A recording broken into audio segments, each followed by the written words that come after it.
اللهم عجل لوليك الفرج. اعوذ باللہ من الشیطان الرجیم، بسم اللہ الرحمن الرحیم، الحمد للہ رب العالمین وبہ نستعین، والصلاۃ والسلام علی سید الانبیاء والمرسلین وعلی آلہ الطیبین الطاہرین۔ فیضان عزیز، آپ سب کی خدمت میں سلام عرض ہے۔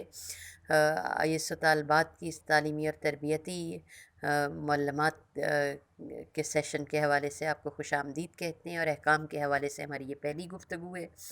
چونکہ پہلی گفتگو ہے اس لیے ابتدائی اس میں تمہیدی اور ابتدائی گفتگو ہوگی، اور امید ہے کہ آپ میں سے بیشتر لوگ ان سارے مطالب سے آشنا ہیں، ظاہر ہے۔ بہرحال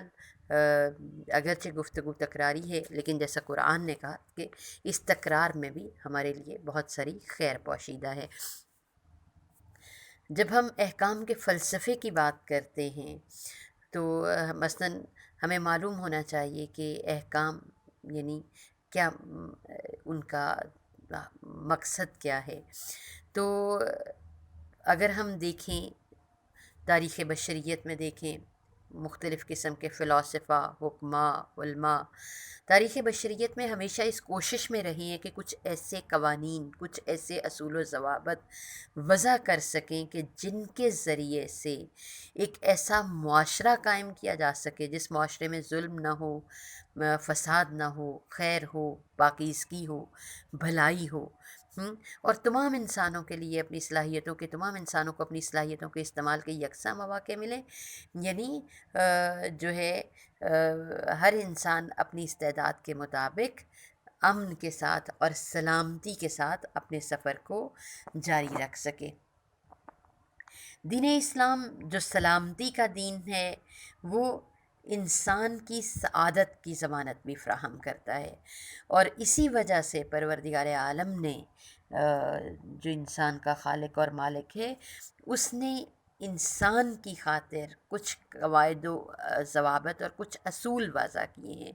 تاکہ ان کی روشنی میں انسان ایک مثالی معاشرے کے قیام کے مقصد کو یا اس ہدف کو ممکن بنا سکے۔ اچھا، اب اسلام کا یہ پروگرام، مثلاً یہ پروگرامنگ جو اسلام نے انسان کے لیے دی ہے، اور یہ ایک انسانی معاشرے کے لیے نجات بخش بھی ہے اور حیات بخش بھی ہے، اس کو اگر ہم دیکھیں تو اس میں ہمیں یعنی جو ہے پہلی اور موسٹ امپورٹنٹ چیز جو نظر آتی ہے وہ کیا ہے؟ اعتقادات، یعنی انسان کا عمل دراصل اس کے عقیدے کی بنیاد پہ استوار ہوتا ہے۔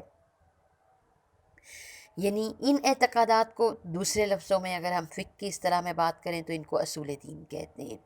اور یہ اعتقادات وہ چیز ہیں کہ جن کو عقل کی مدد سے درک کرنا جو ہے ضروری قرار دیا گیا ہے، یعنی دلیل کے ذریعے ان میں اعتقاد پیدا کرنا چاہیے، ان میں یقین حاصل کرنا ضروری ہے، یعنی جو ہے یہ اعتقادات وہ ہیں کہ جو کائنات کی ابتدا اور انتہا کو مشخص کرتے ہیں۔ اگر ہم دیکھیں یعنی انسان کے لیے وہ کہاں سے آیا ہے، کہاں پہ ہے، اسے کہاں واپس پلٹنا ہے، انسان کو اس چیز کی طرف متوجہ کرتے ہیں۔ دوسرے لفظوں میں اس کے لیے زندگی کو بے مقصد زندگی کی بجائے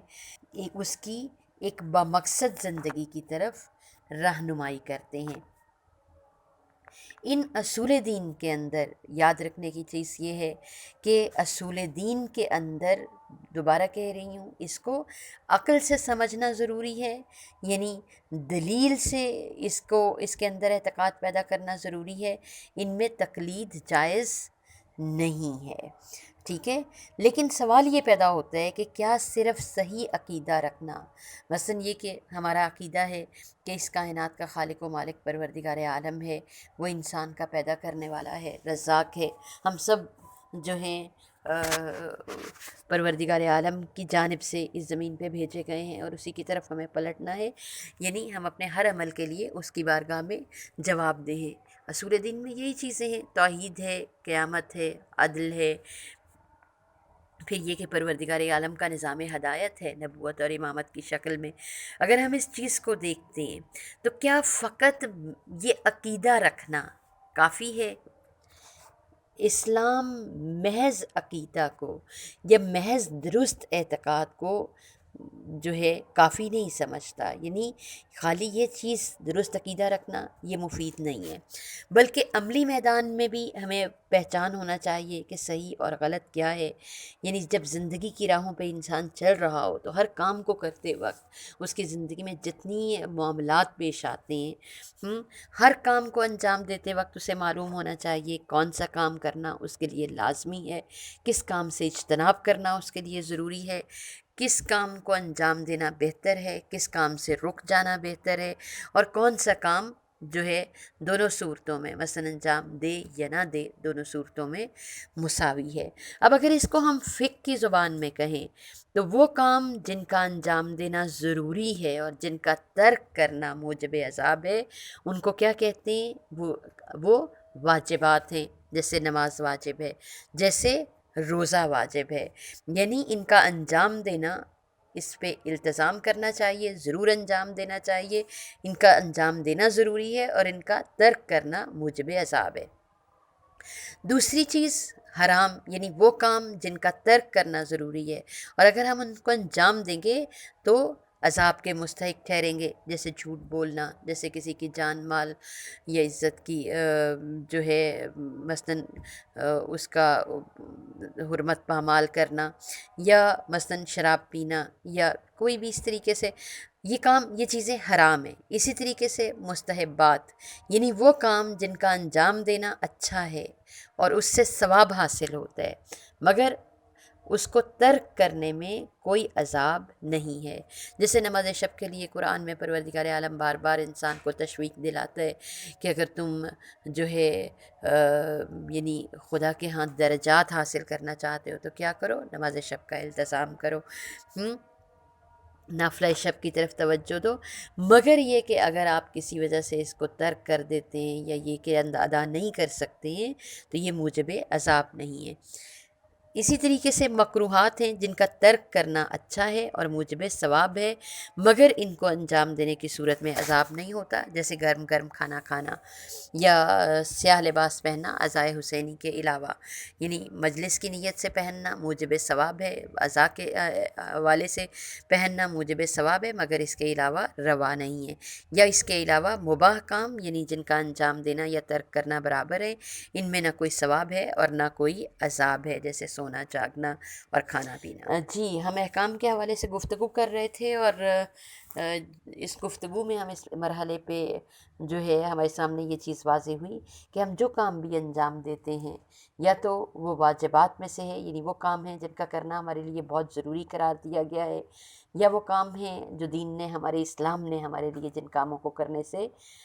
جو ہے ترک کرنا جن کا ہمارے لیے لازمی قرار دیا اور ان کے انجام دینے پر ہمارے لیے عذاب ہے۔ کچھ کام ایسے ہیں کہ جن کا کرنا بہت اچھا ہے اور وہ ثواب کا موجب ہیں، یعنی مستحبات ہیں، اور کچھ کام ایسے ہیں کہ جن کا ترک کرنا اچھا ہے اور موجب ثواب ہے، یہ مکروہات ہیں۔ کچھ کام ایسے ہیں جن کا کرنا نہ کرنا برابر ہے، یہ مباح ہیں۔ اب احکام دینی کو حاصل کیسے کیا جائے؟ ہر وہ شخص جو اصول دین پہ اعتقاد رکھتا ہے اسے احکام دینی کو حاصل کرنے کے لیے اس کے پاس چند طریقے ہیں۔ ایک طریقہ تو یہ ہے کہ وہ خود احکام دینی میں مجتہد ہو اور وہ دلیل کے ذریعے سے احکام کو حاصل کرے۔ دوسرا طریقہ یہ ہے کہ کسی مجتہد جامع الشرائط کی تقلید کرے اور اس کے فتوے کے مطابق عمل کرے۔ اگر یہ دونوں کام نہ کرے، مثلاً خود استنباط بھی نہیں کر سکتا، یعنی احکام کو دلیل کے ساتھ حاصل بھی نہیں کر سکتا، اور کسی مجتہد جامع الشرائط کی تقلید بھی نہیں کرتا، تو تیسری صورت میں اس کے لیے ایک ہی راستہ ہے کہ اس صورت میں وہ کیا کرے کہ احتیاط پر عمل کرے، یعنی احتیاط پر اس طریقے سے عمل کرے کہ اسے یہ یقین حاصل ہو جائے کہ میں نے اپنی شرعی ذمہ داری کو انجام دے دیا ہے۔ مثلاً اگر کسی عمل کو بعض مجتہدین حرام خیال کرتے ہیں اور بعض دوسرے مجتہدین اس کو حرام کنسیڈر نہیں کرتے ہیں تو پھر احتیاط پہ عمل کرنے والا شخص اس کو جو ہے اس عمل کو انجام نہیں دے گا۔ اب یہاں پہ بات ہوئی تقلید کرے، یعنی اگر وہ خود مجتہد ہے یا وہ خود مجتہد ہو یا کسی مجتہد جامع الشرائط کی تقلید کرے۔ اب سوال یہ ہے کہ تقلید کیا ہے؟ لغوی معنی کے اعتبار سے تقلید کے معنی ہیں پیروی کرنا یا نقش قدم پہ چلنا۔ اصطلاح کے اندر تقلید کا مطلب ہے کسی فقیہ کی پیروی کرنا، یعنی اپنے کاموں کو مجتہد کے فتوے کے مطابق انجام دینا۔ کون مجتہد؟ وہ مجتہد جو جامع الشرائط ہو، یعنی کچھ شرائط ہیں جو شرائط اس مجتہد کے اندر پائی جائیں تو اس کی تقلید کی جانی چاہیے۔ وہ شرائط کون سی ہیں؟ وہ شرائط بھی ہمیں بتائی گئی ہیں، اور ظاہر ہے ان شرائط کو بھی جو فقہا نے یا علماء نے کتابوں کے اندر درج کی ہے، وہ اس کے لیے ان کے پاس مثلاً ائمہ معصومین کی روایات اور جو یعنی ان کے اقوال ہیں، انہی کی روشنی میں ان کو جو ہے ان شرائط کو مشخص کیا گیا ہے۔ اب یہ شرائط، ان میں سے پہلی شرط جو ہے مجتہد جامع الشرائط کی شرائط میں سے پہلی شرط کیا ہے کہ وہ مرد ہو، پھر بالغ ہو، پھر تیسری شرائط کیا ہے؟ عاقل ہو، پھر شیعہ اثنا عشری ہو، یعنی 12 ائمہ پہ ایمان رکھتا ہو، پھر حلال زادہ ہو، زندہ ہو، عادل ہو، اور عالم ہو، عالم نہیں عالم، یعنی سب سے زیادہ علم رکھتا ہو جو ہے جتنے اس زمانے کے عالم ہوں ان میں۔ اور ایک شرط اور ہے کہ دنیا کا حریص نہ ہو۔ جو اس طرح کا مجتہد ہوگا اس کو کیا ہم کہیں گے؟ مرجع تقلید، یعنی تقلید کے لیے ایسی شخصیت کی طرف رجوع کرنا چاہیے، اور جو ان کی تقلید کرے گا اس کو اصطلاح میں مقلد کہیں گے۔ کیسے پتہ چلے مثلاً یہ کہ ہم مجتہد جامع الشرائط کی پہچان کیسے حاصل کریں؟ اس کے لیے بھی کچھ طریقے ہمیں بتائے گئے ہیں۔ پہلا طریقہ تو یہ ہے کہ 2 عادل عالم تصدیق کریں کہ یہ شخصیت اس کے اندر مثلاً یہ کوالٹیز موجود ہیں، لیکن یہ کہ اس کے ساتھ ایک شرط بھی، کنڈیشن یہ رکھی گئی ہے کہ 2 اور عادل عالم اس کی اگر مخالفت نہ کریں، مثلاً یہ کہ 2 عادل عالم کہتے ہیں کہ یہ مجتہد جامع الشرائط کی تمام شرائط کو اپنے اندر رکھتے ہیں، لیکن 2 عادل اشخاص، 2 عادل عالم اگر یہ گواہی دیتے ہیں کہ نہیں یہ نہیں رکھتے، اس صورت میں اس جو ہے یہ کنسیڈر نہیں کی جائے گی۔ اچھا، دوسری چیز یہ کہ انسان خود یقین پیدا کرے، جستجو کرے، یقین حاصل کرے، اور تیسری چیز کہ چند اہل علم کسی کے مجتہد ہونے کی تصدیق کریں۔ اب آگے اس کے بعد سوال پیدا ہوتا ہے کہ ٹھیک ہے آپ کو شرائط، آپ نے یقین حاصل کر لیا، یا چند جو ہے عادل علماء نے گواہی دی، تو آپ نے جو ہے ان مجتہد کو اپنا جو ہے مرجع تقلید قرار دے لیا۔ اب ان کا فتویٰ کس طریقے سے حاصل کیا جائے؟ فتویٰ حاصل کرنے کے بھی چند طریقے ہیں۔ پہلا طریقہ کیا ہے؟ خود اپنے مرجع تقلید سے سنیں۔ اچھا، اب ظاہر ہے اگر مثلاً جیسے ہم پاکستان میں ہیں اور جو ہمارے مرجع ہیں وہ پاکستان سے باہر ہیں، تو پھر کیا کریں؟ اگر ہم خود نہیں سن سکتے تو دوسرا طریقہ ہے کہ 2 عادل اشخاص سے سنیں۔ اچھا، اور اگر 2 عادل اشخاص سے بھی نہ سن سکے تو کسی ایسے شخص سے سنیں جو سچا ہو اور اس کے لیے قابل اطمینان ہو، یعنی جس کی صداقت پہ اس کو اطمینان ہو۔ اور مثلاً اس کے علاوہ ایک چوتھا طریقہ جو بتایا گیا ہے وہ ہے کہ ان مرجع تقلید کے رسالہ عملیہ میں، یعنی جس کو ہم توضیح المسائل کہتے ہیں اصطلاح میں، ان کی توضیح المسائل کی طرف رجوع کرے اور توضیح میں سے دیکھیں۔ اللهم عجل